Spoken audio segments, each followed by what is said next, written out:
Today, let's learn about Snail News Alarm. First, run Snail News. Touch the alarm clock icon on the bottom navigation. Touch the Add Alarm icon at the top. If you see a notification window, like on the screen, press the OK button. Allow drawing over other apps. Each manufacturer may have a different setup screen. Come back to Snail News and touch the Add Alarm icon. Set the alarm time. If you select a day of the week, the alarm goes off only on that day. You can set an alarm on a specific date by pressing the calendar button. You can set the name of the alarm by pressing the message. When the alarm is set, Snail News runs and automatically plays.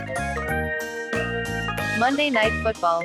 DK Metcalf sets career high with 177 yards in 23-17 win over Eagles. NBC Sports. You can turn the alarm on and off by pressing the blue button.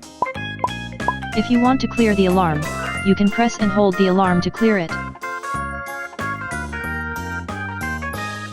Now start a new day with the Snail News. Thanks for watching. Snail News.